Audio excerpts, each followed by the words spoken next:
Je m'appelle Valentina Castillo. J'ai 63 ans. Ce que je m'apprête à vous raconter n'est pas seulement mon histoire.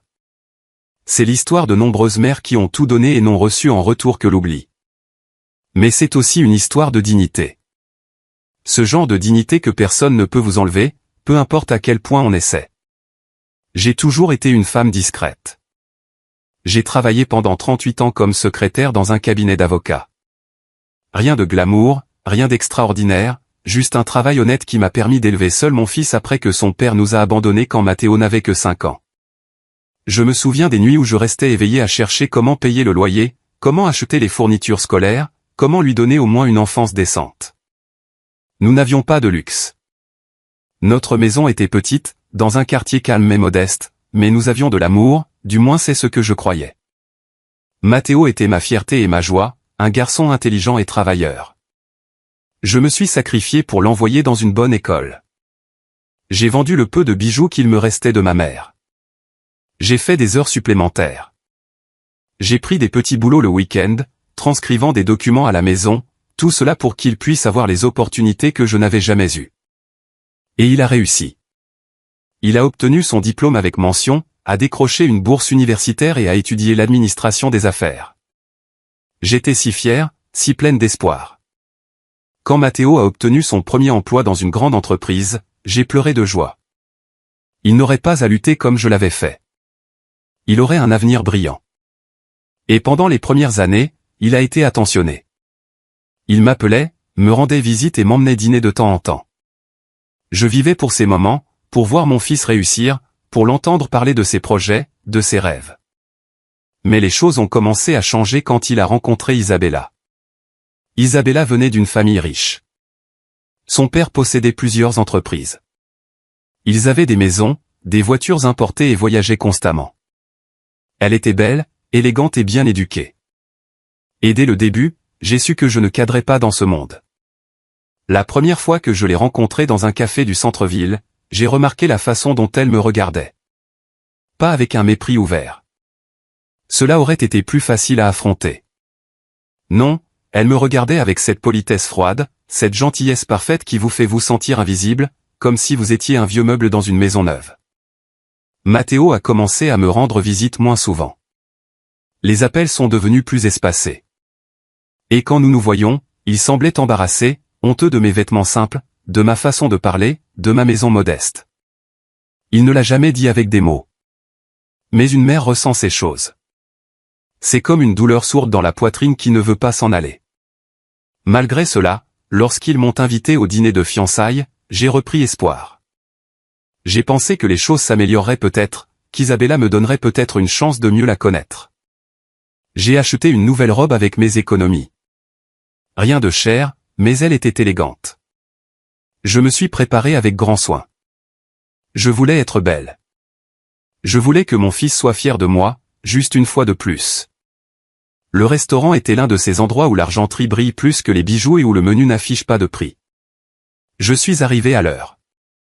Mathéo et Isabella étaient déjà là, ainsi que ses parents et quelques amis proches, tous vêtus de manière impeccable. J'ai souri, nerveuse, et je me suis assise là où on m'avait dit, au bout de la table. Pendant le dîner, j'ai essayé de me joindre aux conversations, mais chaque fois que j'ouvrais la bouche, je sentais les regards, les silences inconfortables. Isabella et sa mère parlaient de leurs prochaines vacances en Europe, du mariage qu'elles planifiaient dans un domaine colonial et des designers qu'elles envisageaient pour la robe. J'ai hoché la tête, j'ai souri et j'ai essayé de montrer un intérêt sincère. Mais c'est alors que c'est arrivé. Quelqu'un a mentionné les traditions familiales et j'ai innocemment partagé une anecdote de l'époque où Mathéo était petit. J'ai raconté comment nous fêtions son anniversaire avec un gâteau fait maison que j'avais préparé moi-même parce que nous n'avions pas les moyens d'en acheter un chic. Comment il soufflait ses bougies les yeux fermés, en faisant des vœux que j'essayais de réaliser même si j'avais très peu.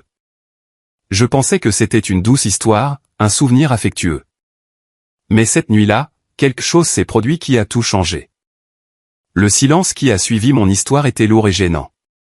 J'ai vu Isabella échanger un regard avec sa mère, l'un de ces regards qui en disent plus que 1000 mots.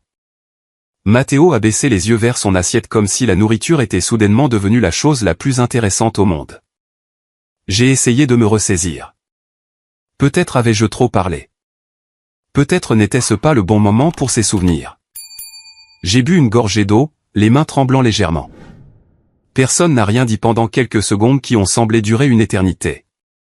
C'est alors que Matteo a levé les yeux, mais il ne m'a pas regardé. Il a regardé Isabella comme s'il cherchait son approbation, comme s'il s'excusait pour quelque chose. Et puis il a parlé d'une voix que je ne reconnaissais pas. Une voix froide, distante, remplie d'une onde qui m'a transpercé comme un couteau. « Maman, s'il te plaît. Il n'est pas nécessaire de raconter ces histoires ici, a-t-il dit. J'ai eu l'impression de recevoir une gifle, mais j'ai souri quand même. Ce sourire que les mères affichent lorsque leur âme souffre, mais qu'elles ne veulent pas faire d'histoire. Ce sourire qui cache des années de sacrifices avalés en silence. Je suis désolé, mon fils. Je voulais juste, mais il m'a interrompu. Et cette fois, sa voix était plus dure, plus directe. Tu es ridicule, maman, a-t-il dit. 4 mots. Seulement 4 mots qui me sont tombés dessus comme des pierres. Le restaurant a continué son murmure élégant. Les serveurs servaient le vin. Les gens aux autres tables riaient. Mais dans mon monde, tout s'est arrêté. Tu es ridicule, maman. Les mots résonnaient dans ma tête encore et encore. Je n'ai pas pleuré. Je ne me suis pas levé. Je n'ai pas fait de scène. Je suis juste resté là, assise avec ce sourire figé sur le visage pendant que mon cœur se brisait en 1 million de morceaux. Isabella a posé sa main sur celle de Matteo, un geste qui semblait réconfortant, mais que j'ai perçu comme triomphant. Sa mère s'est raclé la gorge et a rapidement changé de sujet pour parler des fleurs de la cérémonie. Le reste du dîner s'est déroulé dans un brouillard. J'ai pris de petites bouchées d'une nourriture qui n'avait aucun goût. J'ai souri quand quelqu'un a apporté un toast. Mais à l'intérieur, quelque chose s'était brisé. Quelque chose qui m'avait permis de tenir debout pendant 63 ans de vie, 38 ans de dur labeur et 28 ans d'éducation d'un fils seul. Quand la torture de ce dîner a enfin pris fin, j'ai dit au revoir poliment. Matteo ne s'est même pas levé pour m'accompagner vers la sortie. Isabella m'a fait 2 baisers dans l'air sans toucher ma peau. Sa mère a dit avec cette fausse gentillesse, « Ce fut un plaisir, Madame Castillo. À bientôt. » Mais ses yeux disaient autre chose. Ils disaient, « Vous n'avez pas votre place ici. Vous n'appartenez pas à notre monde. » J'ai marché seul jusqu'à l'arrêt de bus. Il faisait froid cette nuit-là. Un froid qui ne venait pas seulement du temps qu'il faisait. Je me suis assise sur le banc en métal, me serrant dans mes bras, essayant de retenir les larmes qui ont fini par couler le long de mes joues. Tu es ridicule, maman. Comment en étais-je arrivé là? À quel moment mon fils, le garçon que j'avais élevé avec tant d'amour, était-il devenu cet homme qui avait honte de moi? Étais-je ridicule d'avoir fait des doubles journées pour payer ses études? Étais-je ridicule d'avoir porté les mêmes vêtements pendant des années pour qu'il puisse en avoir des neufs? Étais-je ridicule de l'aimer inconditionnellement? Je suis rentré chez moi après minuit. La même petite maison où Matteo avait grandi, où il avait fait ses premiers pas, où j'avais soigné ses genoux écorchés, où nous avions célébré chaque petite victoire. Je me suis assise dans le salon sans allumer les lumières, seulement éclairée par le lampadaire de la rue à travers la fenêtre. Sur la cheminée se trouvait une photographie. Matteo à 10 ans me serrant dans ses bras, souriant avec ce sourire d'enfant édenté. « Tu es la meilleure maman du monde », avait-il écrit sur une carte de fête des mères cette année-là. Je l'avais gardé toutes ces années. Je l'avais dans mon portefeuille, soigneusement plié. Mais cette nuit-là, je me suis demandé si ce garçon existait encore, ou si je l'avais perdu pour toujours. 2 semaines se sont écoulées sans nouvelles de Matteo. Rien. Pas un appel, pas un SMS. Je n'ai pas cherché à le joindre non plus. Pour la première fois de ma vie, je ne savais pas quoi lui dire. Je ne savais pas comment l'approcher sans paraître ridicule à nouveau. J'ai continué ma routine. J'ai travaillé, je suis rentré à la maison et j'ai cuisiné pour moi seul. Les portions que je préparais d'ordinaire pour 2 étaient désormais des restes. Tout était de trop. La maison semblait plus vide que jamais. Un après-midi, le téléphone a sonné. C'était un numéro inconnu. J'ai hésité avant de répondre. Madame Valentina Castillo a demandé une voix d'homme. Elle était formelle et professionnelle. Oui, c'est moi, ai-je dit. Je vous appelle de la Banque nationale. Je suis le directeur de l'agence du centre-ville. J'ai besoin de vous parler d'une affaire importante. Pourriez-vous passer demain à 10 heures du matin? Mon cœur s'est emballé. La banque? Je n'avais pas de dette. Je n'avais rien demandé. Que pouvait me vouloir une banque? De quoi s'agit-il? Ai-je demandé nerveusement. Il s'agit d'un prêt. Nous préférons en parler en personne. C'est important. Un prêt? Je n'avais demandé aucun prêt, mais quelque chose en moi me disait que cela avait un rapport avec Matteo, et je ne me trompais pas. Je n'ai pas pu dormir cette nuit-là. Je me suis tourné et retourné dans mon lit, les yeux fixés au plafond, essayant de comprendre ce que la banque pouvait me vouloir. Un prêt. Le mot résonnait dans mon esprit. J'étais une femme de chiffres exacts. Je ne m'étais jamais endetté au-delà de ce que je pouvais rembourser. Je n'avais jamais emprunté d'argent sans savoir avec certitude que je pourrais rembourser chaque centime. J'étais prête dès 9 heures du matin. J'ai mis mon tailleur le plus formel, celui que je portais pour les réunions importantes au cabinet. J'ai attaché mes cheveux en un chignon soigné. Je voulais avoir l'air respectable, professionnel, même si à l'intérieur je ressentais un vide inexplicable. La banque se trouvait au centre-ville, un bâtiment imposant de verre et d'acier. J'y suis entré d'un pas ferme, bien que mes mains tremblent légèrement. À la réception, une jeune femme m'a souri. Je viens voir le directeur. J'ai rendez-vous à 10 heures. Votre nom, a-t-elle demandé. Valentina Castillo. Elle ne m'a fait attendre que 5 minutes. Un homme d'une quarantaine d'années, vêtu d'un costume impeccable et les cheveux gominés en arrière, est venu m'accueillir. Il m'a tendu la main avec un sourire professionnel. Madame Castillo, je suis Robert Mendes, le directeur de cette agence. Merci d'être venu. S'il vous plaît, suivez-moi. Il m'a conduite dans un bureau privé. Il avait de grandes fenêtres avec vue sur l'avenue principale. Le bureau était en bois sombre. Tout était net et propre. Il m'a invité à m'asseoir. Il s'est assis en face de moi, a ouvert un dossier et m'a regardé avec une expression que je ne pouvais décoder. Madame Castillo, je vous ai appelé parce que nous devons tirer au clair une situation. Il y a 3 jours, nous avons reçu une demande de près de 150 000 $. J'ai senti l'air quitter mes poumons. 150 000 $. C'était une somme que je n'avais jamais vue d'un coup de toute ma vie. Il doit y avoir une erreur, ai-je dit d'une voix tremblante. Je n'ai demandé aucun prêt. Je sais, a répondu le directeur en me regardant droit dans les yeux. Ce n'est pas vous qui l'avez demandé. C'est votre fils, Monsieur Matteo Castillo, qui l'a demandé. Mais il a utilisé votre nom comme co-signataire et co-titulaire du compte où l'argent serait déposé. Le monde s'est arrêté.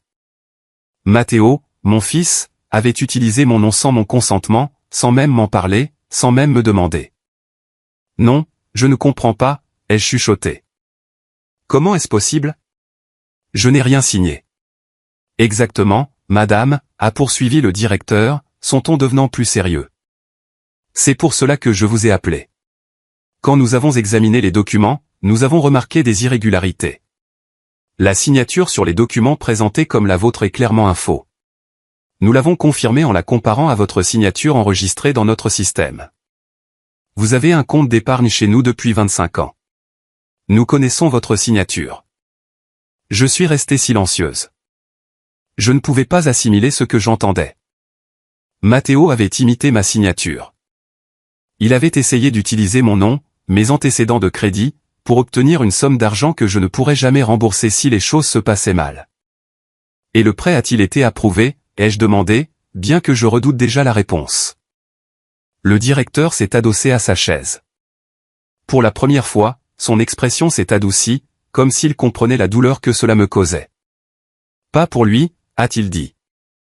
Votre fils a été refusé. Ses antécédents de crédit sont problématiques. Il a des dettes antérieures, des cartes de crédit au plafond et des retards de paiement.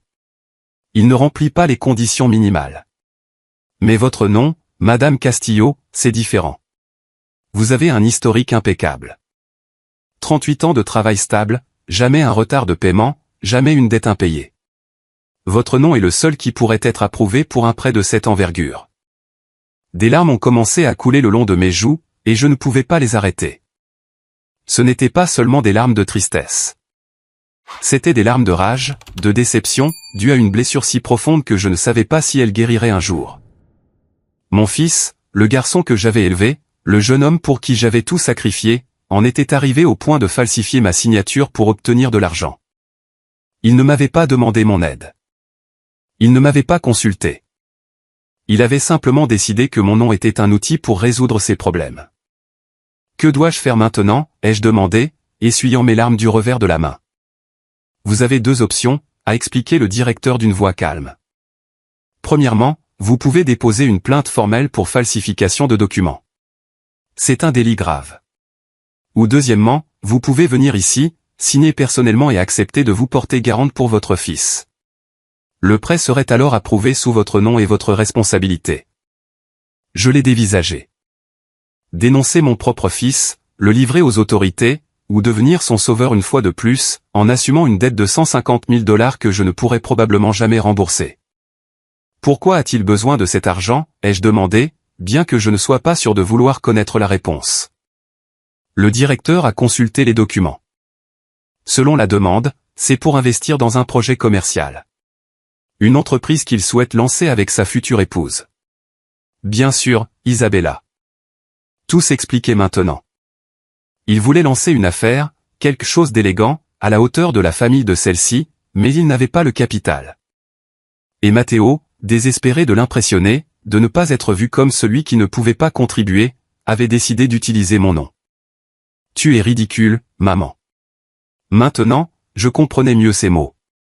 Ce n'était pas seulement de la honte. C'était du ressentiment. C'était la croyance que je lui devais tout. Que mon rôle dans cette vie était de lui faciliter les choses, quitte à risquer tout ce que j'avais construit sur des décennies.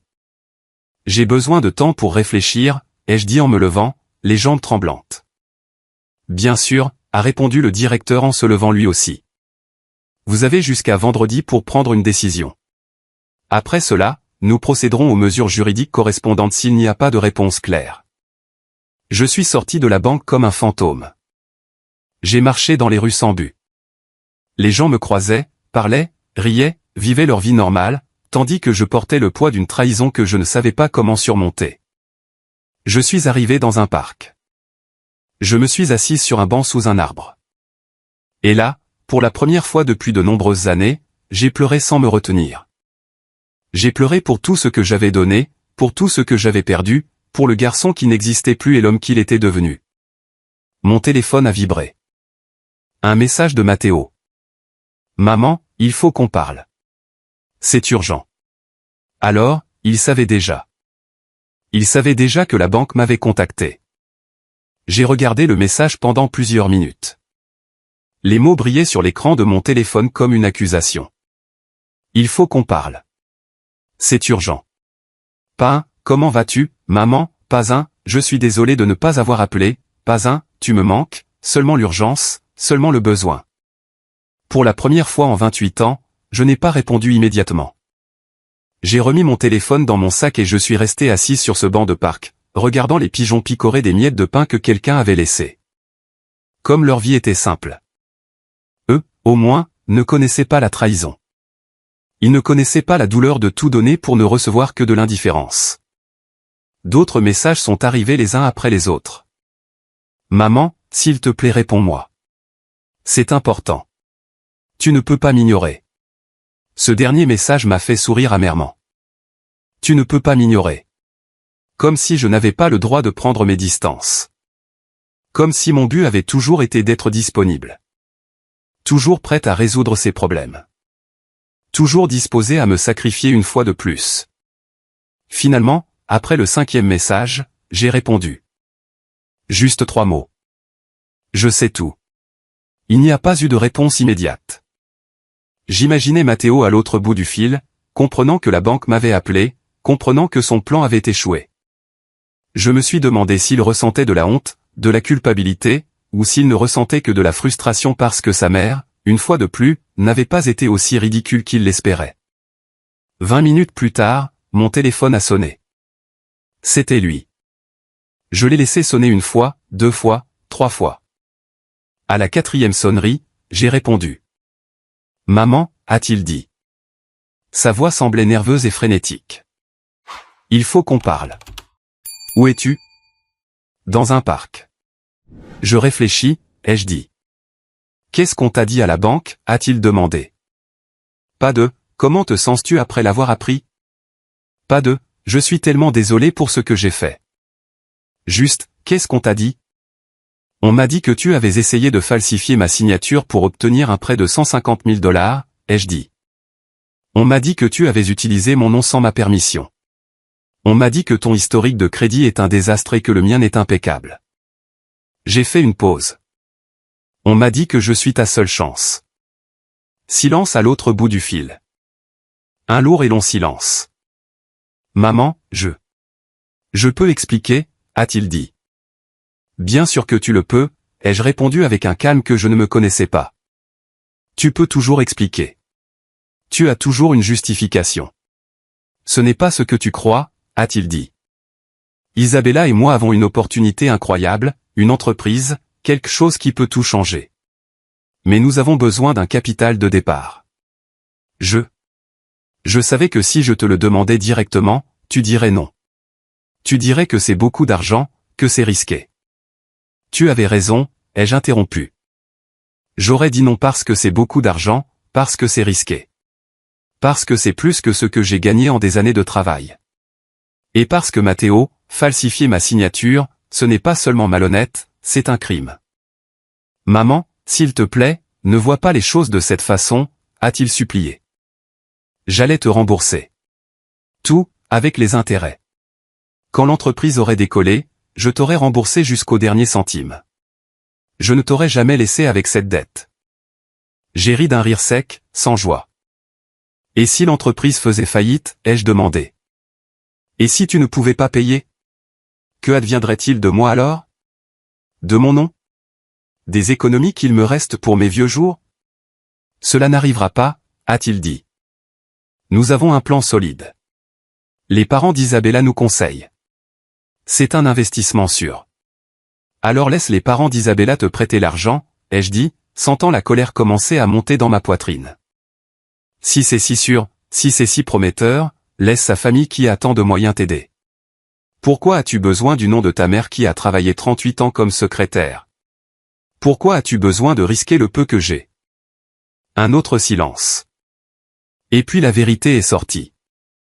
Parce qu'ils ne me font pas encore confiance, a-t-il dit. Ils pensent que je ne suis pas à leur niveau. Que je ne peux pas contribuer de manière significative. Si j'obtiens ce prêt, si je lance cette entreprise, je leur prouverai que j'en suis capable, que je mérite d'être avec Isabella. Et voilà, la vérité nue, brute. Mon fils était prêt à risquer mon avenir pour prouver à une famille qui le méprisait qu'il était assez bien.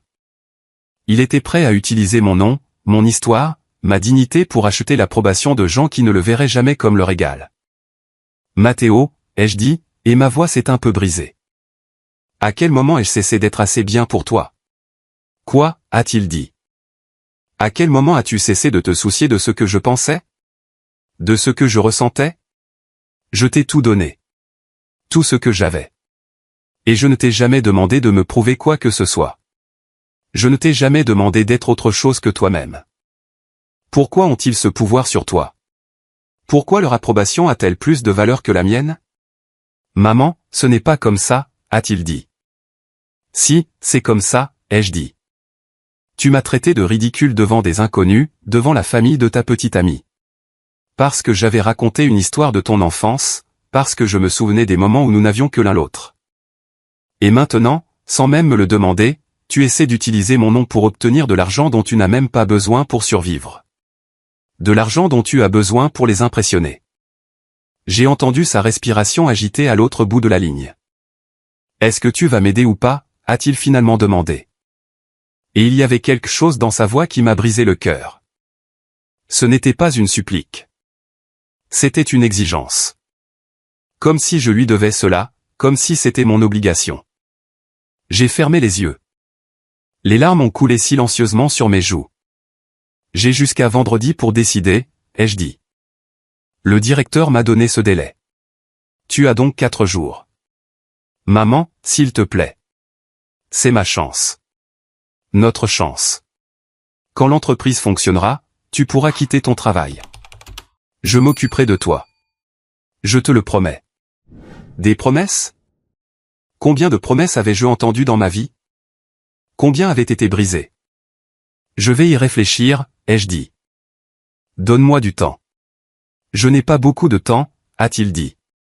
Isabella et ses parents attendent une réponse. Si nous n'avons pas l'argent bientôt, l'opportunité sera perdue. Alors qu'elle soit perdue, ai-je répondu, et j'ai raccroché. Je suis restée assise là, le téléphone à la main, tremblante. J'avais raccroché au nez de mon fils. Quelque chose que je n'avais jamais fait de toute ma vie. Microsoft Word avait changé en moi dans cette banque.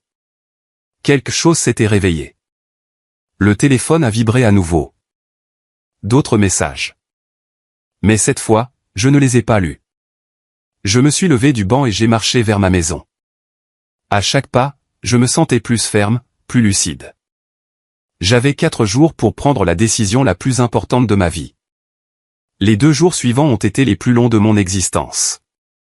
Non pas parce que le temps passait lentement, mais parce que chaque minute était remplie de pensées qui me consumaient. Je me réveillais, j'allais travailler, je rentrais à la maison, je cuisinais et je dormais. Mais je faisais tout sur pilote automatique. Mon esprit était ailleurs, revivant des souvenirs, remettant en question des doutes, essayant de comprendre comment j'en étais arrivé là. Matteo continuait d'envoyer des messages. Au début, ils étaient longs, pleins d'explications et de promesses. Maman, pense-y. Cette entreprise va changer nos vies.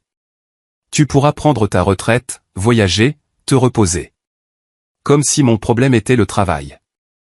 Comme s'il ne comprenait pas que ce qui me faisait souffrir n'était pas l'épuisement physique, mais l'épuisement de l'âme. Quand je n'ai pas répondu, le ton des messages a changé. Ils sont devenus plus urgents, plus désespérés. Isabella demande des nouvelles. Ses parents attendent. Qu'est-ce que je leur dis? Que ma mère ne me fait pas confiance?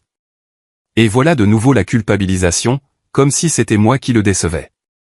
Le mercredi soir, Matteo s'est présenté à ma porte. Il n'avait pas prévenu. Il a simplement sonné à 20 heures. Quand j'ai ouvert, il était là, le visage fatigué, des cernes sous les yeux, la cravate desserrée. Il avait l'air vulnérable. Et pendant un instant, juste un instant, j'ai revu le petit garçon qui courait pour me serrer dans ses bras quand je rentrais du travail. « Maman, il faut qu'on parle », a-t-il dit en entrant sans attendre d'invitation. Je l'ai laissé passer. J'ai fermé la porte et je l'ai suivi dans le salon. Il s'est assis sur le canapé où nous avions regardé tant de films ensemble, où je l'avais aidé à faire ses devoirs, où nous avions planifié son avenir. « Tu veux un café ?» ai-je demandé par habitude. « Non merci », a-t-il dit. « Je veux juste parler. » Je me suis assise en face de lui, dans le fauteuil qui avait appartenu à ma mère, les mains sur les genoux, en attendant. « Maman, je sais que j'ai fait une erreur », a-t-il commencé. Je sais que j'aurais dû t'en parler d'abord, mais j'étais désespéré. Isabella et ses parents ont des attentes très élevées, et je veux être à la hauteur. Je veux prouver que je suis assez bien pour leur fille. Et tu n'es pas assez bien en étant simplement toi-même, ai-je demandé doucement. Il a passé ses mains dans ses cheveux, frustré. Tu ne comprends pas à quoi ressemble ce monde, maman. Ils ont de l'argent, des contacts, de l'influence.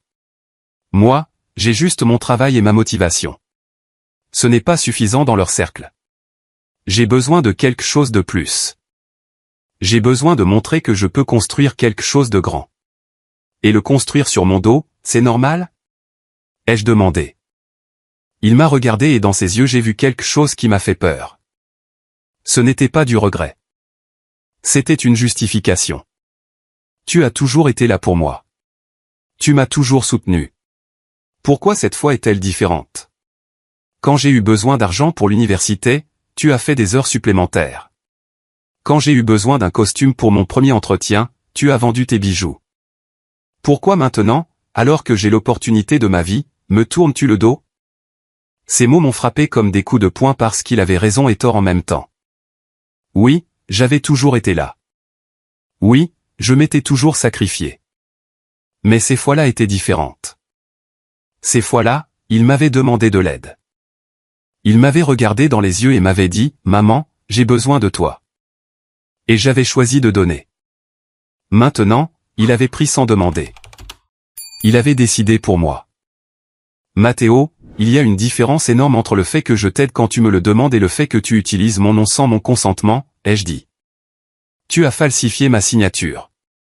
Est-ce que tu te rends compte de la gravité de cela? Il a baissé les yeux. C'était une erreur née du désespoir, a-t-il dit. Mais nous pouvons arranger ça. Viens avec moi à la banque. Signe les papiers. Co-signez le prêt. Je te le jure, maman. Je te le jure sur tout ce que j'aime que je te rembourserai chaque centime. Et si tu ne peux pas, ai-je insisté. Et si l'entreprise échoue? Si tu perds tout? Qu'est-ce qui m'arrive? Il s'est levé du canapé.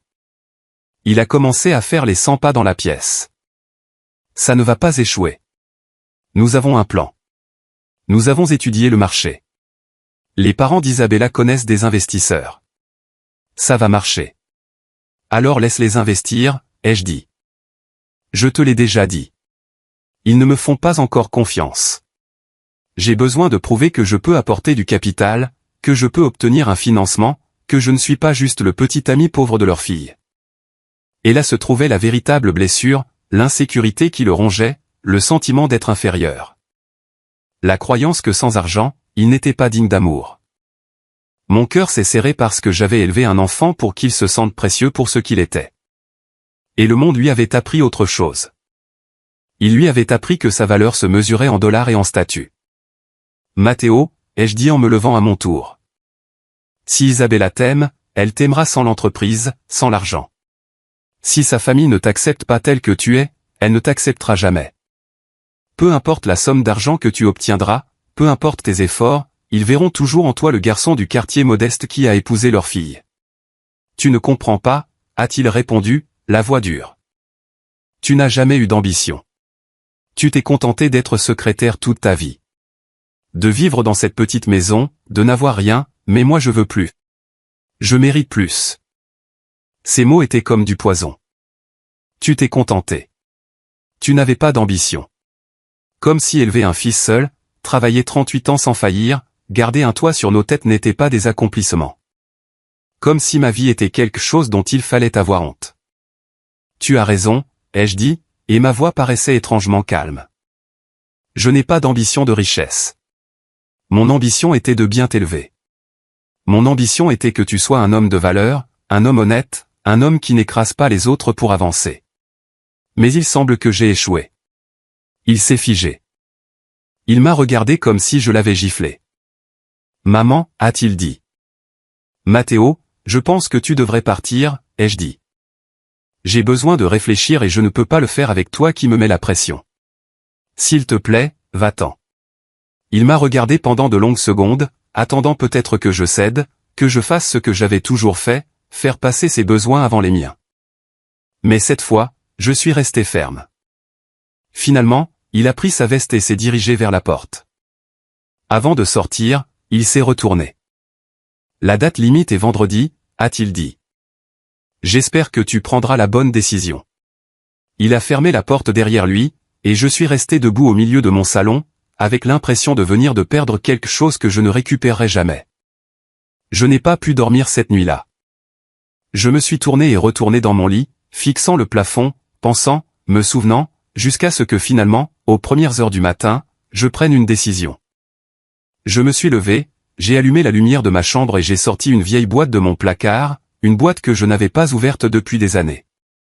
À l'intérieur se trouvaient tous les documents importants de ma vie, mon acte de naissance, mon diplôme d'études secondaires, les papiers de la maison, et là, tout au fond, j'ai trouvé ce que je cherchais, une enveloppe jaunie avec mon nom écrit à la main par ma mère.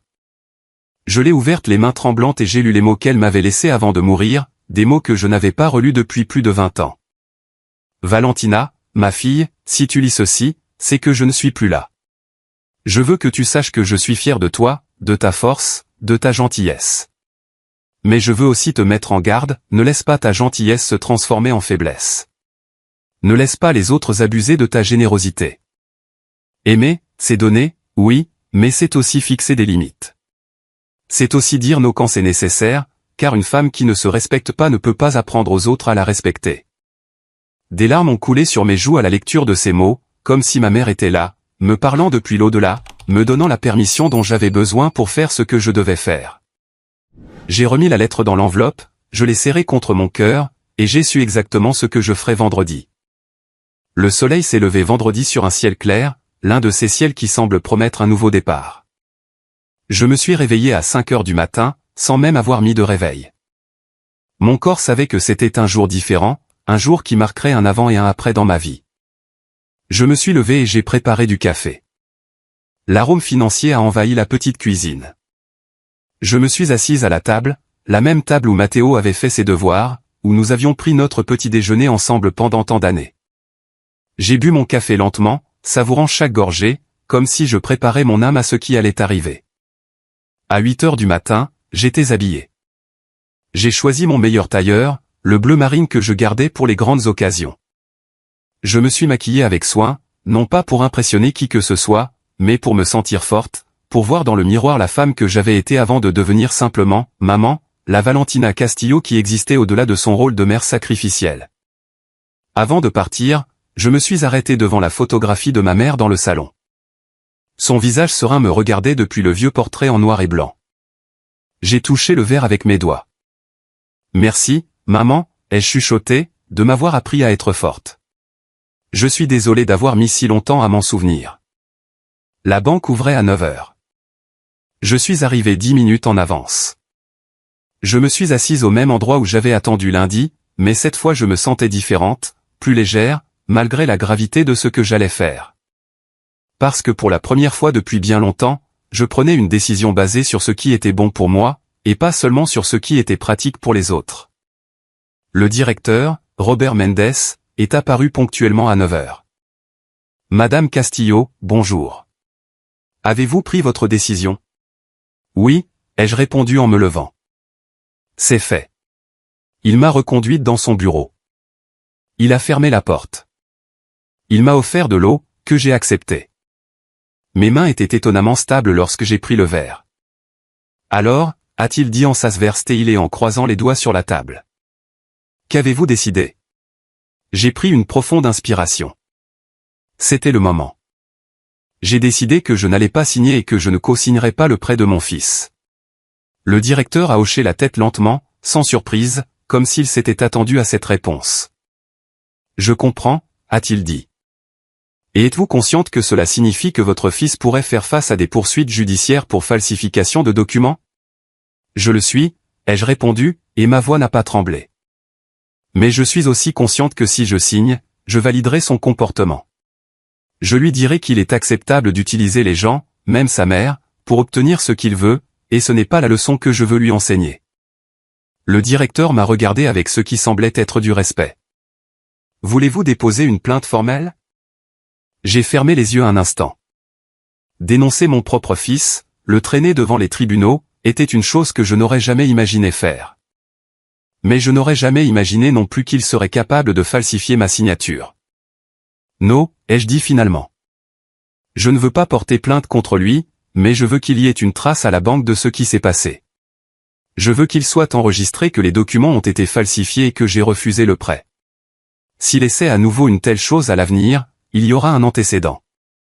C'est tout à fait sensé, a-t-il approuvé. Je vais tout documenter, et je vous conseille de placer une alerte sur votre dossier de crédit. C'est une mesure de protection. Toute demande de prêt ou de crédit à votre nom nécessitera une vérification directe supplémentaire auprès de vous. Comment dois-je m'y prendre, ai-je demandé. Il m'a expliqué la procédure. J'ai pris des notes et posé des questions. Pour la première fois de ma vie d'adulte, je prenais des mesures actives pour protéger mes biens, mon nom, mon identité, des choses que j'avais toujours considérées comme acquises. Nous terminions les formalités administratives quand le téléphone sur le bureau du directeur a sonné.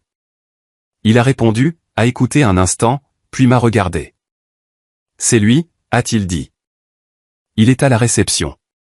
Il dit qu'il doit vous parler de toute urgence. Mon cœur s'est accéléré. Mathéo était là. Bien sûr qu'il l'était. C'était le dernier jour de la date limite, sa dernière chance. Voulez-vous que je le fasse entrer, a demandé le directeur. J'ai réfléchi un instant. Je pouvais l'éviter. Je pouvais sortir par la porte arrière, échapper à la confrontation. Mais non, ce serait lâche. Si je prenais cette décision, je devais l'assumer en face. Je devais le regarder dans les yeux. Oui, ai-je dit. Faites-le entrer. Le directeur a donné des instructions au téléphone. Quelques instants plus tard, la porte s'est ouverte et Matteo est entré. Il avait l'air différent de la dernière fois que je l'avais vu. Son costume était impeccable, comme s'il s'était préparé pour une réunion d'affaires. Mais son visage était tendu et pâle. Il m'a regardé, puis a regardé le directeur. « Maman, je suis venu dès que j'ai réalisé que c'était le dernier jour, a-t-il dit. « S'il te plaît, dis-moi que tu vas signer. » Le directeur s'est levé. « Je vous laisse quelques minutes seul, a-t-il dit diplomatiquement, et il a quitté le bureau en refermant la porte derrière lui. Nous sommes restés seuls, mère et fils, face à face. « Assieds-toi, Matteo, ai-je dit, surprise par le calme de ma voix. Il s'est assis sur le bord de la chaise, penché en avant, anxieux. « Maman, je sais que les choses n'ont pas été faciles entre nous ces derniers temps.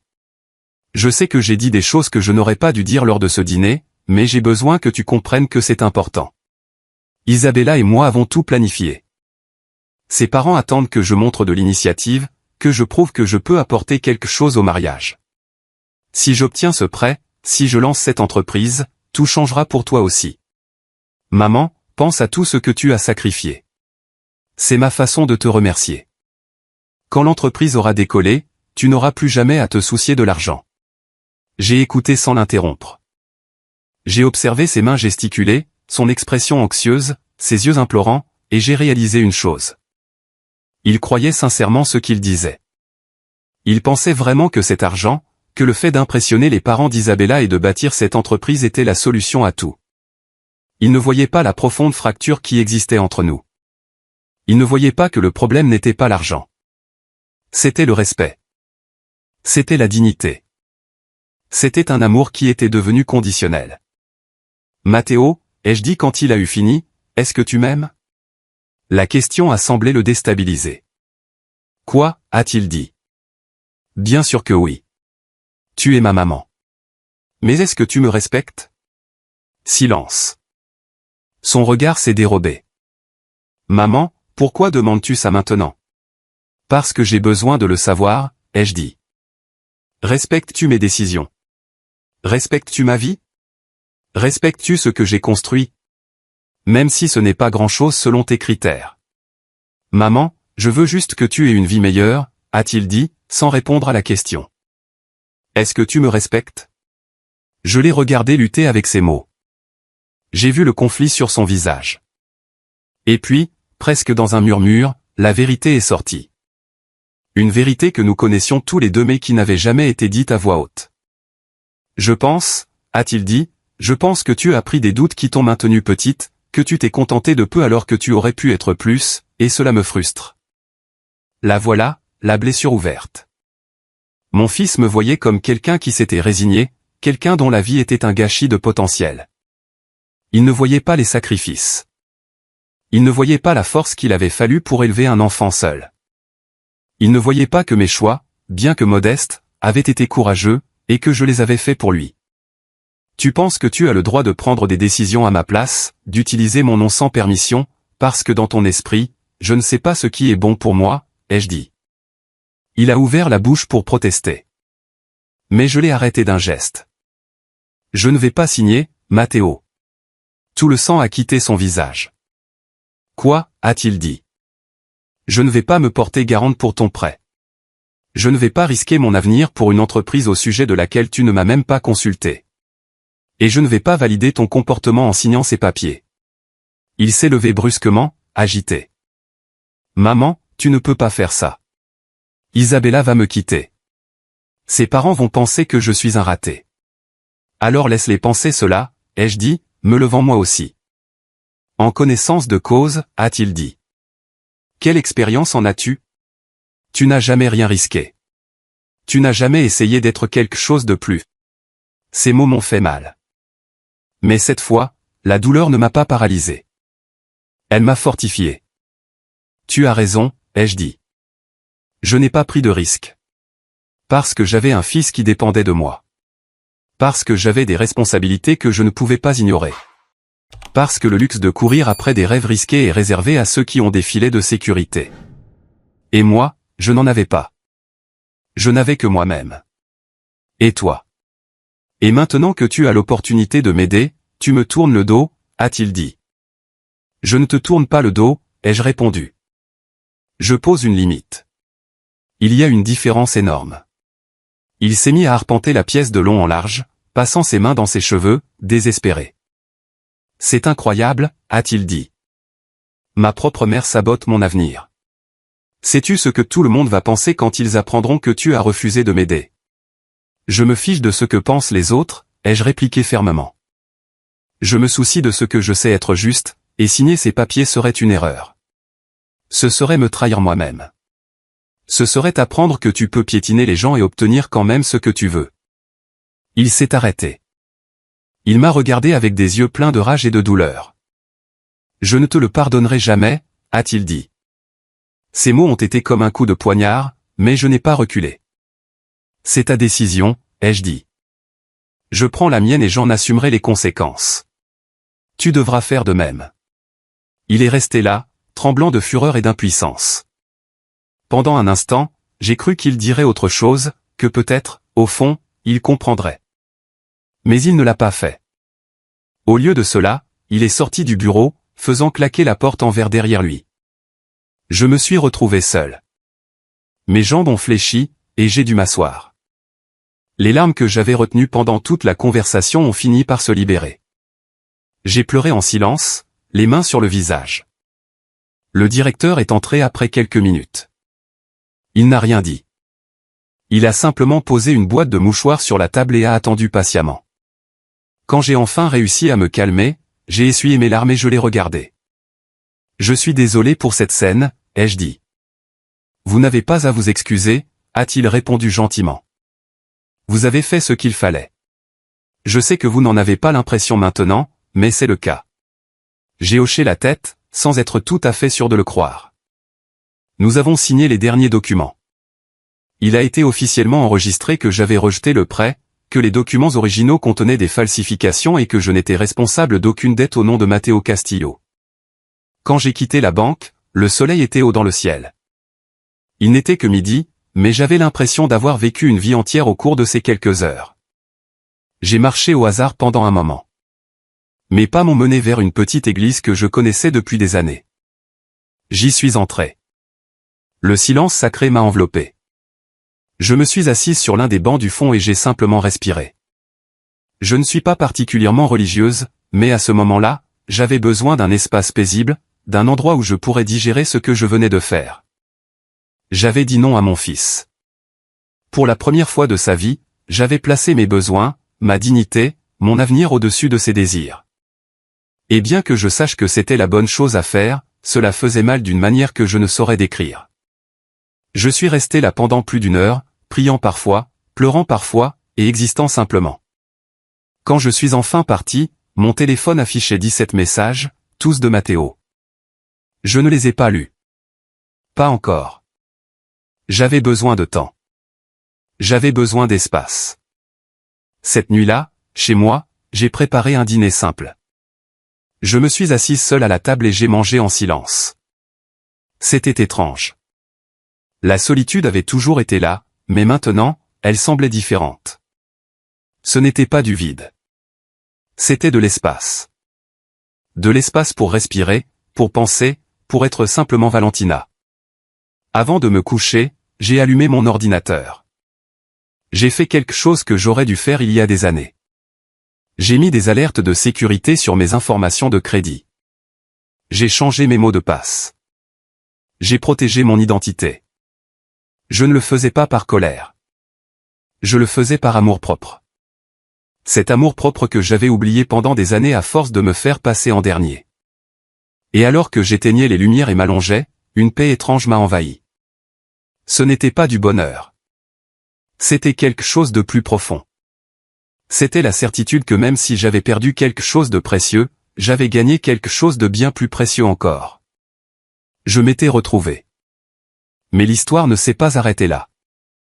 3 semaines se sont écoulées sans nouvelles de Matteo. 3 semaines de silence complet. Au début, je vérifiais constamment mon téléphone, espérant un message, un appel, un signe que mon fils existait toujours dans ce monde. Mais il n'y avait rien. C'était comme s'il m'avait effacé de sa vie aussi facilement qu'on efface un SMS. Isabella publiait des photos sur ses réseaux sociaux. Je ne la suivais pas, mais une collègue de travail qui n'était pas au courant de tout le drame m'a montré une publication.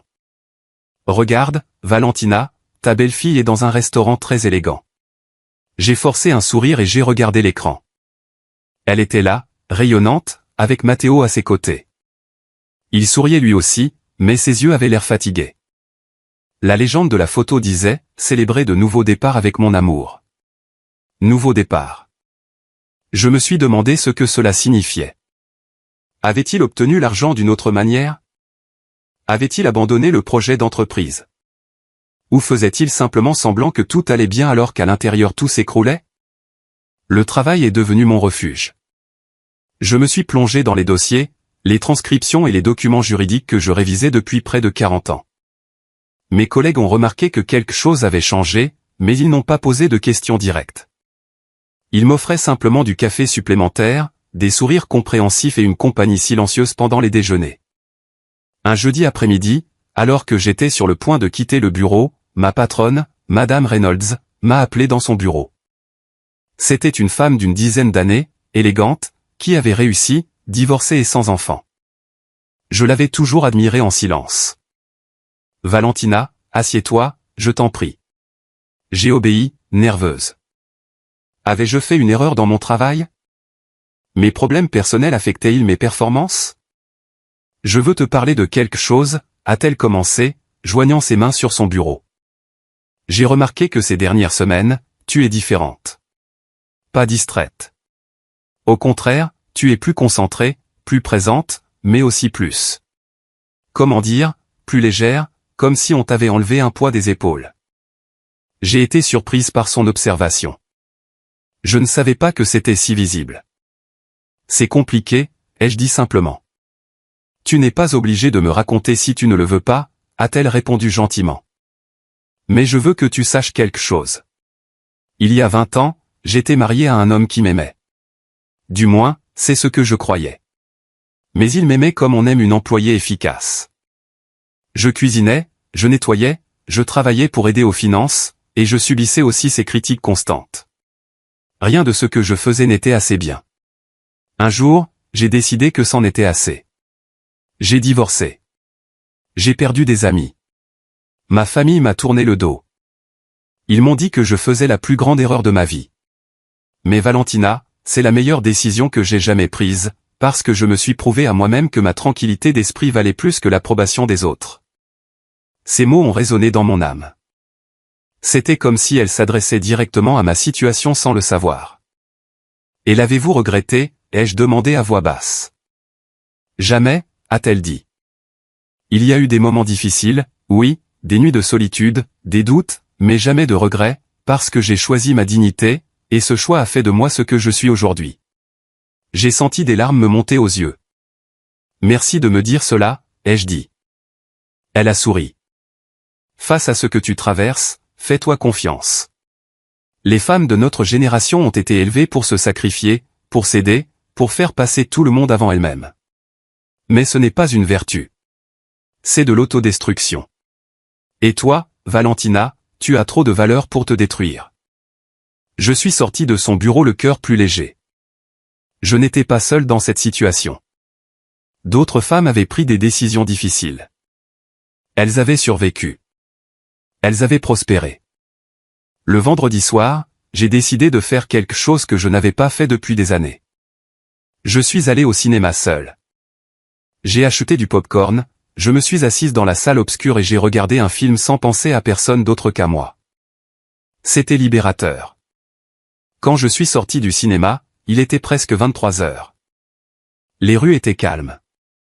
Je marchais vers l'arrêt de bus quand j'ai aperçu quelqu'un de familier sur le trottoir d'en face. C'était Matteo. Il était assis à la terrasse d'un café avec Isabella et ses parents. Ils étaient habillés élégamment, comme toujours. Ils parlaient de manière animée, et pendant un instant, juste un instant, j'ai eu l'impulsion de traverser la rue, de m'approcher pour essayer d'arranger les choses. Mais je me suis souvenu de ces mots, je ne te le pardonnerai jamais. Je me suis souvenu de la façon dont il m'avait regardé dans le bureau du directeur de la banque. Je me suis souvenu des années passées à me sentir inférieur, à me sentir ridicule, à me sentir invisible. Et j'ai continué à marcher. Je n'ai pas traversé la rue. Je n'ai pas dit bonjour. J'ai juste continué mon chemin. C'est alors que mon téléphone a sonné. Un numéro inconnu. Allô, ai-je dit. Madame Valentina Castillo a demandé une voix de jeune femme, nerveuse. Oui, c'est moi. Je m'appelle Carrie, a-t-elle dit. Je travaille dans l'entreprise où est employé votre fils. Je suis désolé de vous appeler si tard, mais j'avais besoin de vous parler. C'est au sujet de Matteo. Mon cœur s'est arrêté. Qu'est-ce qui s'est passé? Est-ce qu'il va bien, ai-je demandé. Oui, il va bien physiquement, mais il y a quelque chose que je pense que vous devriez savoir. Quelque chose qu'il ne va pas vous dire. Je me suis arrêté au milieu de la rue. Des gens passaient à côté de moi, mais j'étais figé. De quoi s'agit-il, ai-je demandé. Il y a eu une pause. J'ai entendu Carrie prendre une profonde inspiration comme pour rassembler son courage. Matteo a été licencié aujourd'hui pour détournement de fonds. Il a pris de l'argent sur le compte de notes de frais de l'entreprise pour des investissements personnels. Ce n'était pas une grosse somme, mais c'était suffisant pour qu'il soit licencié sans référence. Et ce n'est pas tout. Isabella a rompu les fiançailles cet après-midi. Ses parents ont découvert qu'il leur avait menti sur sa situation financière, surtout. Et il n'a pas seulement perdu sa fiancée. Il a perdu son travail, sa réputation. Et je pense qu'il est dans un endroit très sombre en ce moment. Le monde a tourné autour de moi. Matteo licencié pour vol. Matteo abandonné par Isabella. Tout son monde parfait s'était effondré. Pourquoi me dites-vous cela, ai-je demandé, ma voix n'étant plus qu'un murmure. Parce que je suis son assistante, a-t-elle dit. Ou je l'étais. Et ces derniers mois, je l'ai vu se détériorer. Je l'ai vu mentir, manipuler et devenir désespéré. Mais je l'ai aussi entendu parler de vous. Et même s'il dit des choses d'une grande dureté, je sais qu'au fond de lui, il a besoin de vous. Je sais qu'il est brisé. Et j'ai pensé que vous devriez le savoir au cas où vous. Je ne sais pas. Au cas où vous voudriez faire quelque chose. Où est-il maintenant, ai-je demandé. Je ne sais pas, a-t-elle dit. Il a quitté le bureau cet après-midi avec un carton contenant ses affaires. Il n'a pas répondu quand j'ai essayé de l'appeler, mais Madame Valentina, s'il vous plaît, soyez prudente. Il est très en colère, très blessé, et les gens blessés peuvent dire des choses qu'ils ne pensent pas. J'ai raccroché le téléphone, les mains tremblantes. Mon premier réflexe a été de courir le chercher. C'était mon fils. Il souffrait. Il avait besoin d'aide. Mais je me suis souvenu de la lettre de ma mère. Ne laisse pas ta gentillesse se transformer en faiblesse. Que devais-je faire? Je suis rentré chez moi en état de choc. Je me suis assise dans le salon, lumières éteintes, à réfléchir. Matteo avait tout perdu. Et une partie de moi, cette partie maternelle qui ne meurt jamais, voulait le sauver. Je voulais lui dire que tout irait bien, que je lui pardonnais, qu'il pouvait revenir à la maison. Mais une autre partie de moi, celle qui s'était réveillée au cours des dernières semaines, savait que si je le sauvais maintenant, je validerais tout son comportement.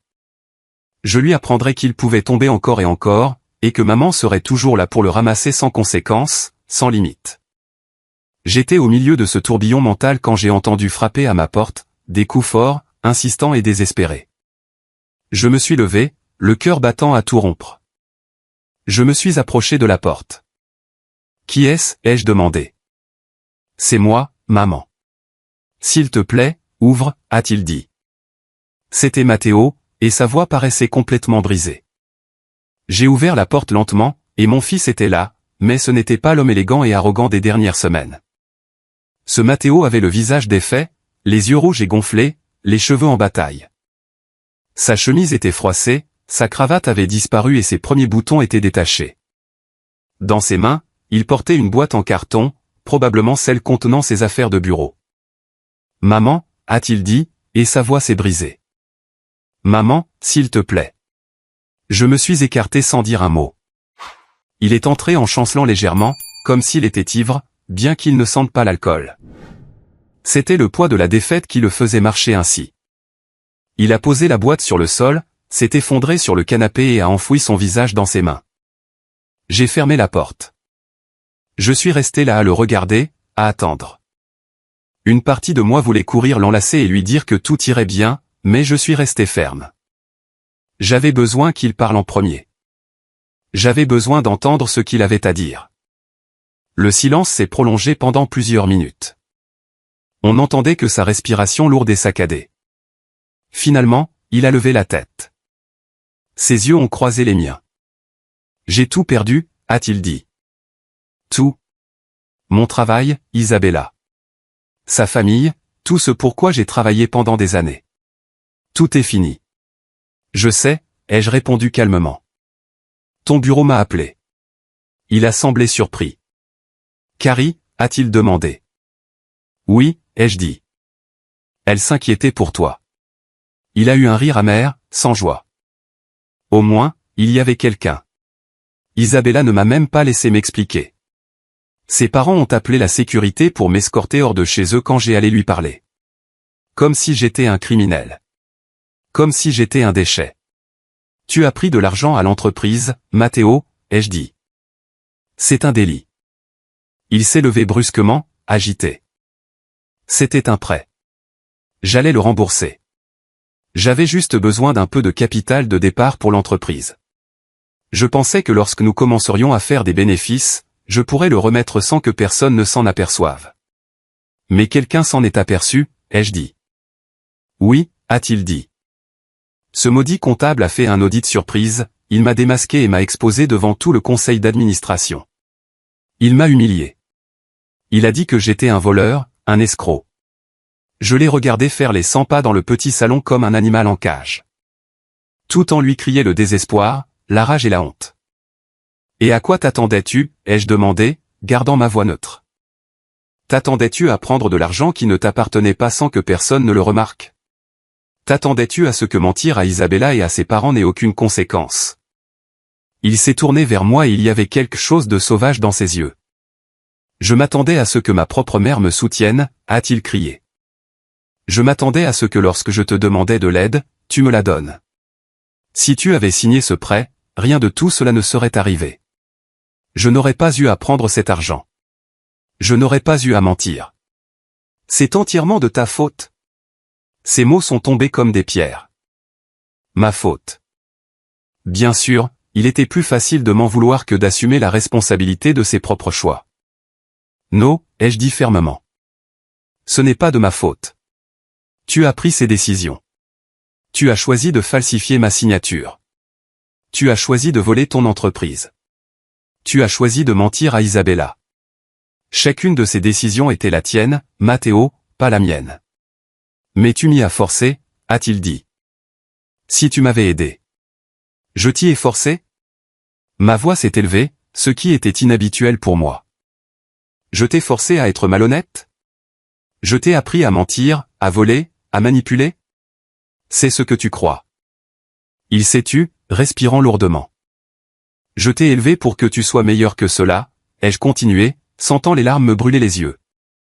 Je t'ai appris des valeurs, l'honnêteté, le travail acharné, l'intégrité. Qu'est-il arrivé à ce garçon qui rêvait de réussir honnêtement sans écraser personne? Quand es-tu devenu ainsi? Je le suis devenu quand j'ai réalisé que tes valeurs ne servent à rien dans le monde réel, a-t-il crié. Tes valeurs t'ont gardé pauvre toute ta vie. Tes valeurs t'ont fait te contenter de miettes. Je ne veux pas de ça.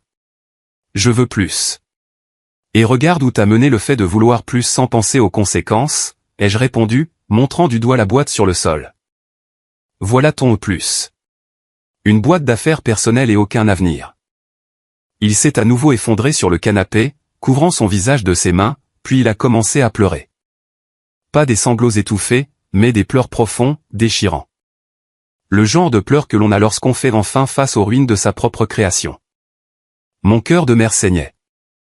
Le voir si brisé était presque insupportable. Mais je n'ai pas bougé. Je ne suis pas allé le réconforter parce que je savais que c'était son moment. Son moment de faire face à la vérité. Et si j'intervenais, si je le sauvais maintenant, je lui retirais l'opportunité d'apprendre. Il a pleuré pendant plusieurs minutes. Quand il s'est enfin calmé, sa voix s'est faite sourde et fatiguée. Je ne sais pas quoi faire, maman. Je n'ai pas de travail. Je n'ai pas d'argent. J'ai des dettes partout. Mes cartes de crédit sont au maximum. J'ai 3 mois de retard sur le loyer de mon appartement et je n'ai nulle part où aller. Isabella m'a bloqué de partout. Ses parents ont menacé de me poursuivre en justice si je m'approchais d'elle. Et tu es venu ici parce que tu n'avais pas d'autre choix, ai-je demandé, surprise par la dureté de ma propre question. Je suis venu parce que tu es ma mère, a-t-il dit. Je suis ta mère, ai-je acquiescé. Mais je ne suis pas ton éternelle sauveuse. Je ne suis pas la banque vers laquelle tu te tournes quand tout le reste échoue.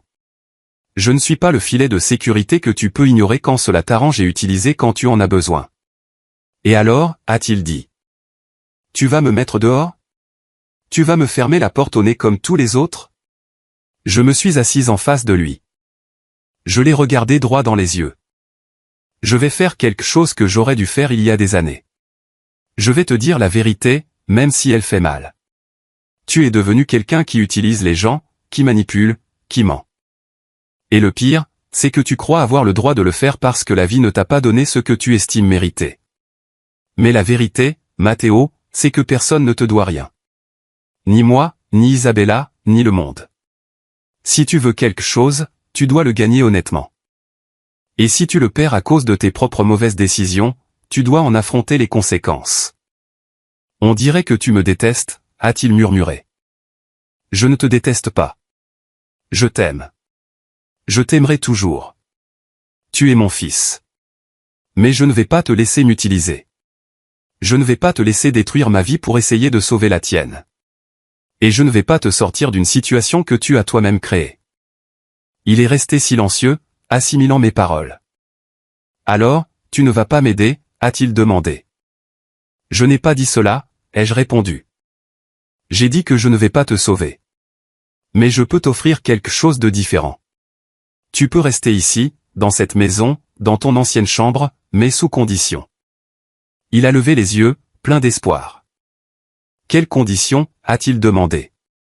Premièrement, tu vas chercher un travail, ai-je dit. N'importe quel travail. Je me fiche que ce soit comme directeur ou comme plongeur. Tu vas travailler honnêtement. Deuxièmement, tu vas rembourser tes dettes petit à petit avec ton propre argent. Pas de raccourcis, pas de mensonges. Troisièmement, tu vas aller en thérapie. Tu as besoin d'une aide professionnelle pour comprendre pourquoi tu prends les décisions que tu prends. Et quatrièmement, tu vas me traiter avec respect. Je suis ta mère, pas ta bonne, pas ta banque, pas ton plan B. Je suis une personne qui mérite de la dignité. Il m'a regardé pendant de longues secondes.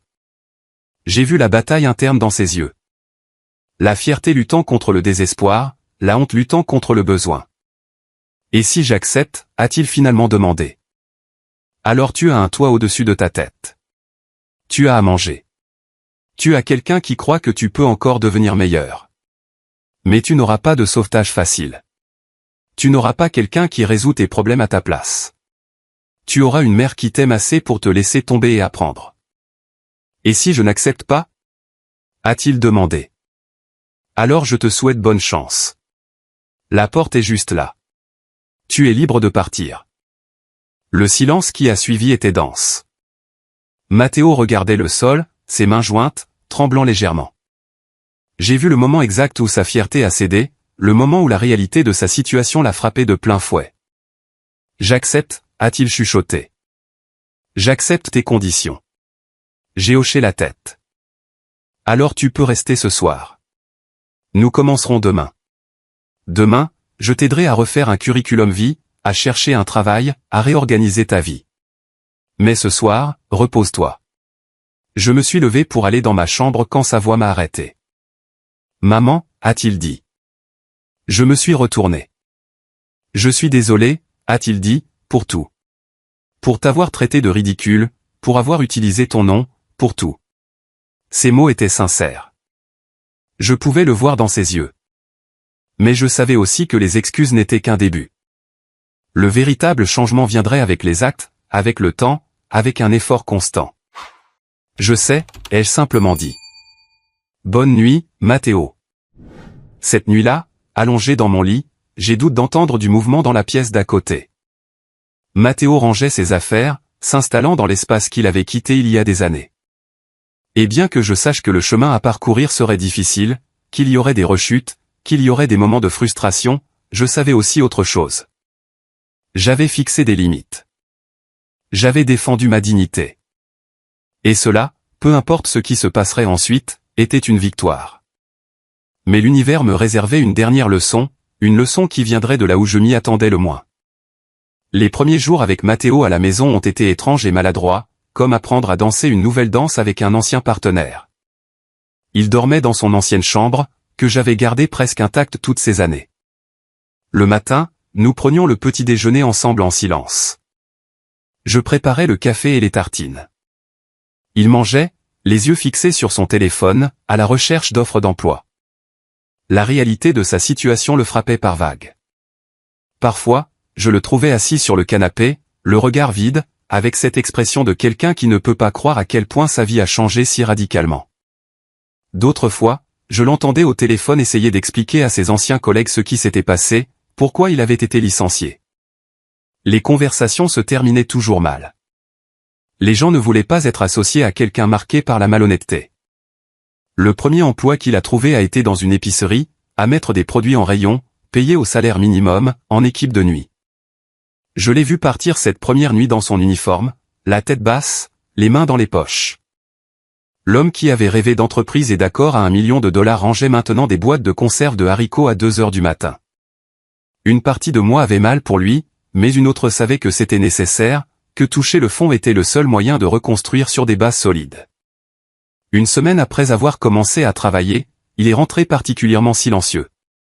Il s'est assis à la table de la cuisine sans enlever son uniforme. Je préparais le dîner. Il s'est passé quelque chose, ai-je demandé sans me retourner. Un ancien ami d'université est venu à l'épicerie aujourd'hui, a-t-il dit d'une voix fatiguée. Il m'a vu dans mon uniforme. Il m'a reconnu. Il a ri.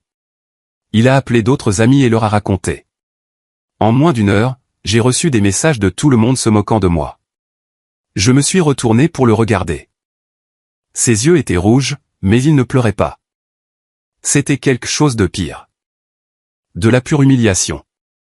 Je suis désolé, ai-je dit sincèrement. Tu sais quel est le pire, a-t-il repris.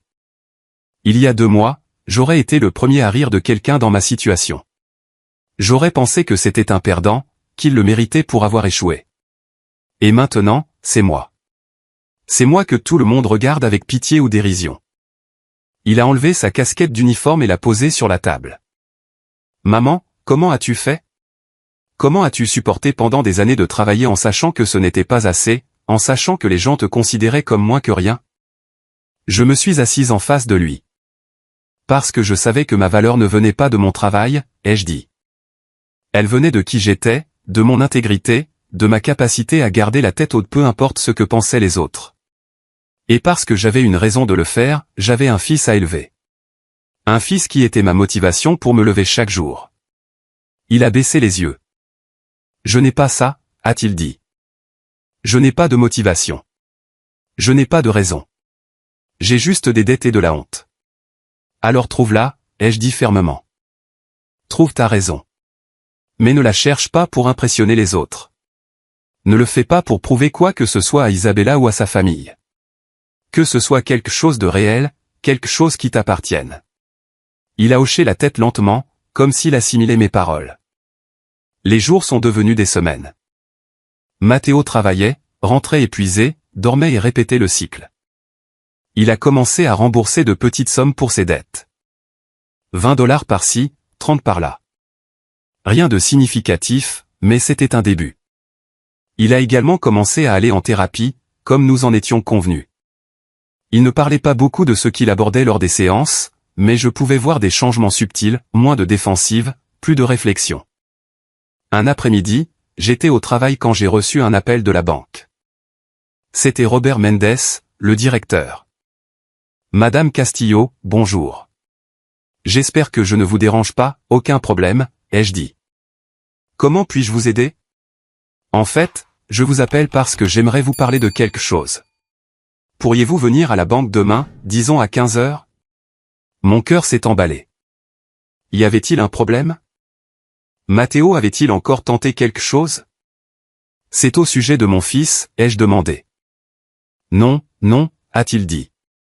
C'est quelque chose de complètement différent, quelque chose qui, je pense, vous intéressera.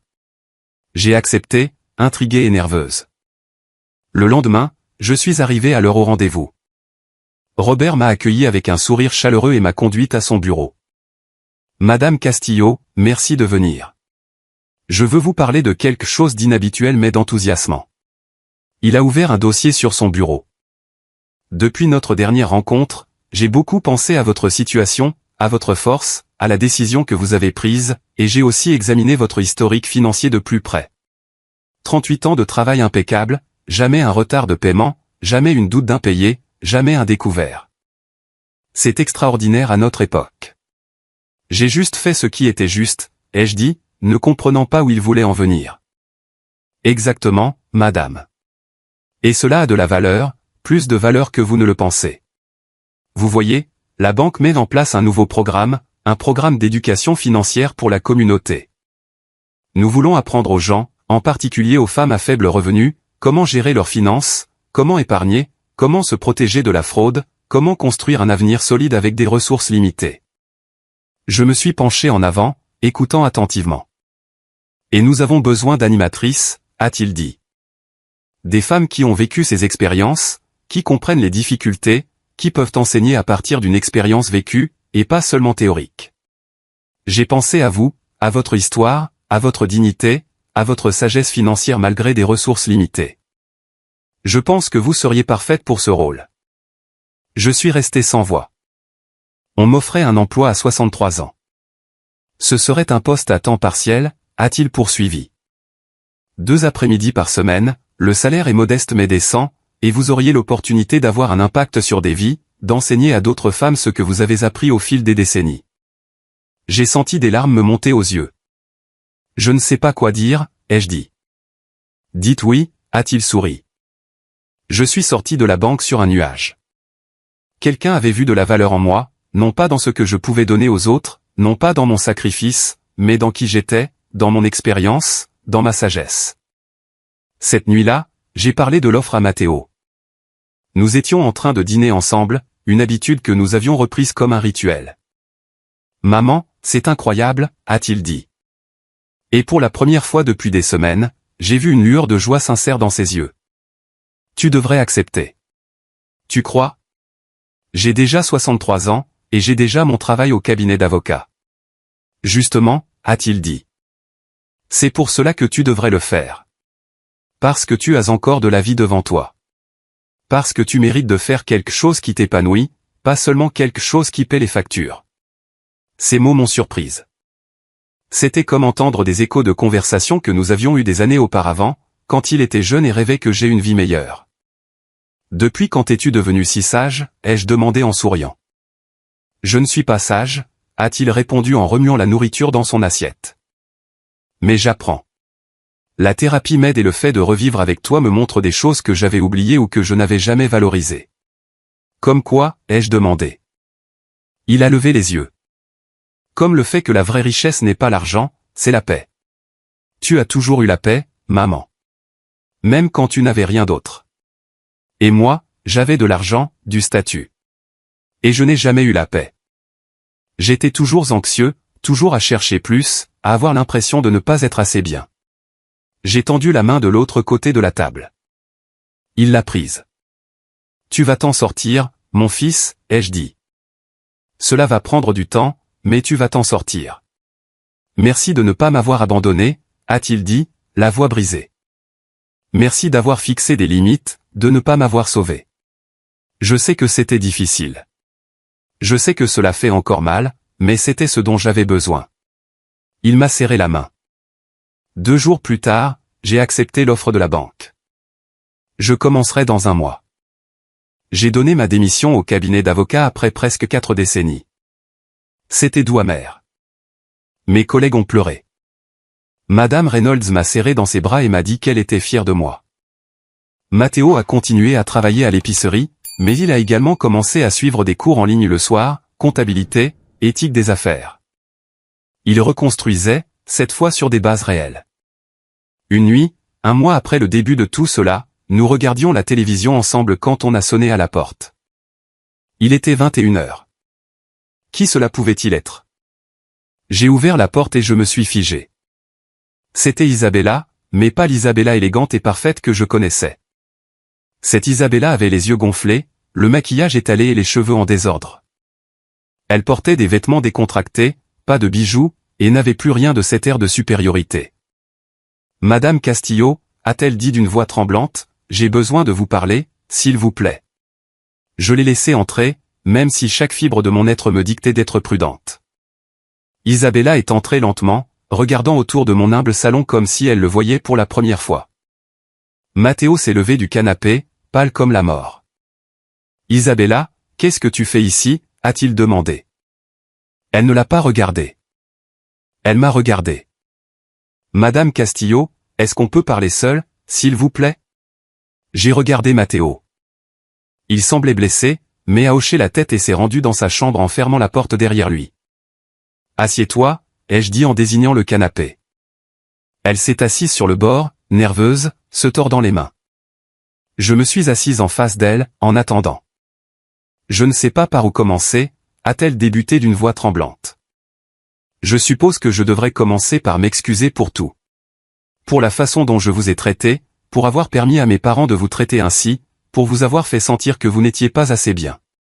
Ces mots m'ont surprise. Je ne m'y attendais pas. « Pourquoi es-tu ici, Isabella » ai-je demandé. Elle a pris une profonde goutte de respiration comme pour rassembler son courage. Parce que ma vie s'est effondrée elle aussi. 3 semaines après avoir rompu avec Matteo, j'ai découvert quelque chose sur mon père. Quelque chose de terrible. Il s'avère que son empire commercial a été bâti sur la fraude, l'évasion fiscale et la corruption. Tout ce qui paraissait solide et respectable était un mensonge. Les autorités l'ont arrêté il y a une semaine. Mes parents ont tout perdu. Les maisons, les voitures, les comptes bancaires, tout a été confisqué. Et ma mère. Ma mère a fait une dépression nerveuse. Elle est dans une clinique psychiatrique maintenant. Des larmes ont commencé à couler sur ses joues. Soudain, moi qui ai toujours tout eu, je n'ai plus rien. Mes amis m'ont tourné le dos. Les gens qui nous flattaient nous crachent dessus aujourd'hui. Et j'ai réalisé une chose horrible, je n'ai jamais été aimé pour qui j'étais, seulement pour ce que j'avais, pour mon nom, pour l'argent de ma famille. Elle a essuyé ses larmes du revers de la main. Et puis je me suis souvenu de Matteo. Je me suis souvenu de la façon dont il m'aimait, même quand mes parents le méprisaient. Je me suis souvenu qu'il était prêt à tout faire, même des choses stupides et mauvaises, juste pour être digne de moi. Et j'ai réalisé que je l'ai rejeté au moment où il avait le plus besoin de moi. Tout comme tout le monde me rejette aujourd'hui. Et tu viens ici pour chercher quoi? Ai-je demandé, gardant ma voix neutre. Le pardon? Une réconciliation? Un refuge? Je viens chercher des conseils, a-t-elle répondu, me regardant droit dans les yeux. Parce que vous êtes la seule personne que je connaisse qui a eu très peu et a gardé sa dignité, qui a affronté l'humiliation et s'en est sorti la tête haute. Je ne sais pas comment faire ça. Je ne sais pas comment vivre sans argent, sans statut, sans tout ce qui définissait qui j'étais. Je me suis adossé à mon fauteuil, l'étudiant du regard. Cette jeune femme brisée devant moi n'était pas la même que celle qui m'avait regardé avec mépris lors de ce dîner. C'était quelqu'un qui avait été dépouillé de tout ce qui était superficiel et qui faisait maintenant face à sa véritable identité. « Isabella, est-ce que tu aimes Matteo » ai-je demandé. Elle a cligné des yeux, surprise par cette question directe. « Je pense que oui » a-t-elle dit. Ou du moins, je le pensais. Aujourd'hui, je ne sais plus trop ce qu'est le véritable amour et ce qui n'était que de la convenance. Mais je sais qu'il me manque. Je sais que lorsque tout s'est effondré, il est la première personne à laquelle j'ai pensé. Et lui, ai-je demandé. Penses-tu qu'il t'aime encore? Je ne sais pas, a-t-elle dit. Je ne mérite pas son amour après la façon dont je l'ai traité.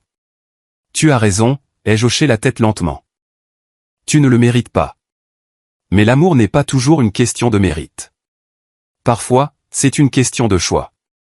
Matteo est dans sa chambre en ce moment même, écoutant probablement chaque mot de cette conversation. Quand tu auras fini de me parler, tu pourras lui parler. Mais d'abord, laisse-moi te dire une chose. Je me suis penché en avant. La vie sans argent n'est pas la fin du monde. C'est difficile, oui. Cela demande des sacrifices, oui, mais cela t'apprend aussi qui tu es vraiment. Cela dépouille de tous les masques, de toutes les apparences, et t'oblige à regarder la personne dans le miroir.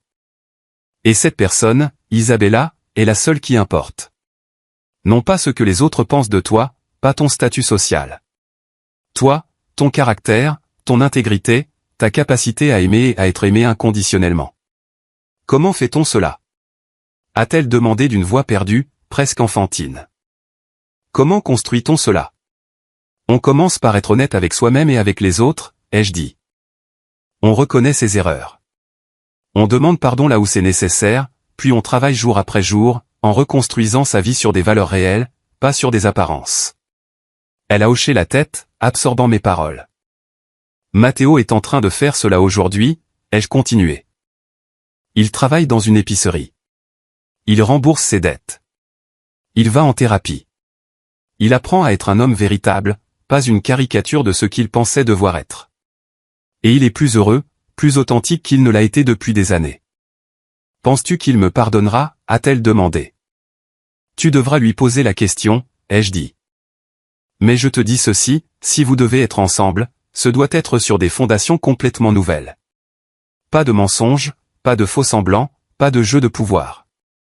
Deux personnes brisées qui s'aident mutuellement à guérir. Peux-tu faire cela?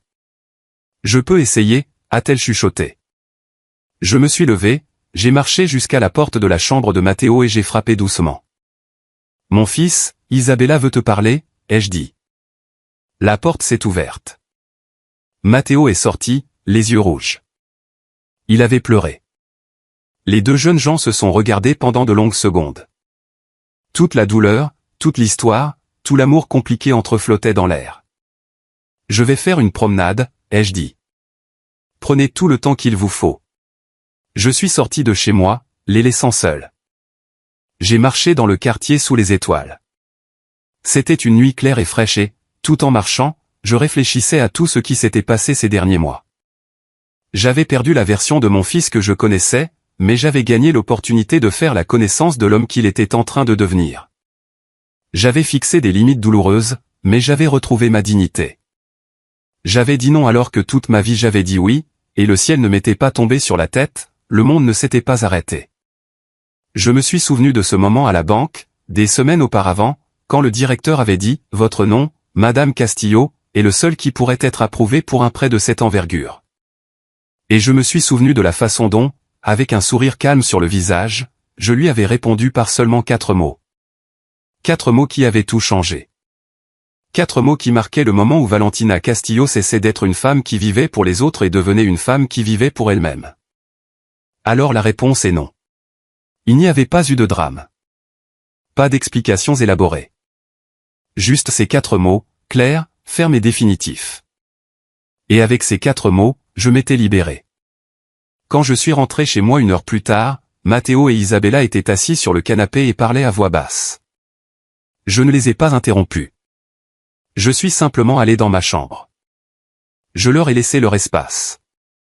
Le lendemain matin, Isabella était toujours là. Elle avait dormi sur le canapé. Matteo préparait le café dans la cuisine. Ils avaient tous les deux l'air fatigués, mais différents, plus légers. « Bonjour », ai-je dit. « Bonjour, Madame Castillo », a répondu Isabella. « J'espère que cela ne vous dérange pas que je sois resté. »« Pas du tout », ai-je dit. « Vous avez parlé ?»« Beaucoup », a dit Matteo.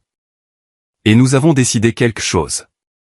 Nous allons recommencer, mais lentement, comme de vraies personnes, pas comme les personnages que nous jouions. Je vais chercher un travail, a ajouté Isabella. Je vais apprendre à vivre sans dépendre de l'argent de ma famille. Et je vais apprendre à être quelqu'un dont je peux être fier. J'ai souri. C'est un bon projet, ai-je dit. Mais souvenez-vous, le chemin ne sera pas facile. Il y aura des jours difficiles. Il y aura des moments où vous voudrez abandonner. Je le sais, a dit Matteo. Mais maintenant, j'ai quelque chose que je n'avais pas avant, j'ai quelqu'un qui m'a appris qu'il est normal de tomber, tant qu'on se relève avec plus de sagesse. Il m'a serré dans ses bras. Et dans cette étreinte, j'ai ressenti quelque chose que je n'avais pas ressenti depuis des mois. J'ai senti mon fils. Non pas l'homme arrogant qui avait honte de moi, mais le garçon que j'aimais. L'homme qu'il apprenait à être. Les mois suivants ont été une période de transformation pour tout le monde. J'ai commencé mon nouveau travail à la banque, enseignant l'éducation financière aux femmes de la communauté. J'ai doute de découvrir que j'avais un talent pour cela, que mon histoire résonnait, que mon expérience était précieuse. Les femmes qui assistaient à mes ateliers m'enlaçaient, pleuraient et me remerciaient de leur donner de l'espoir. Matteo a continué à l'épicerie, mais il a également terminé ses cours en ligne. Il a fini par obtenir un meilleur emploi. Rien de glamour, mais c'était honnête. Isabella a trouvé un emploi d'assistante dans une petite entreprise. Elle a appris à prendre les transports en commun, à cuisiner, à vivre avec moins, et elle a découvert qu'elle était plus forte qu'elle ne le pensait. Ils ne se sont pas mariés tout de suite. Ils ont décidé d'attendre, de se reconstruire d'abord en tant qu'individus, de guérir leurs blessures, d'apprendre à s'aimer véritablement. Et moi, Valentina Castillo, à 63 ans, j'ai découvert quelque chose de merveilleux. J'ai découvert qu'il n'est jamais trop tard pour recommencer. Que fixer des limites n'est pas de l'égoïsme, c'est de l'amour-propre. Que dire non quand c'est nécessaire est tout aussi important que de dire oui.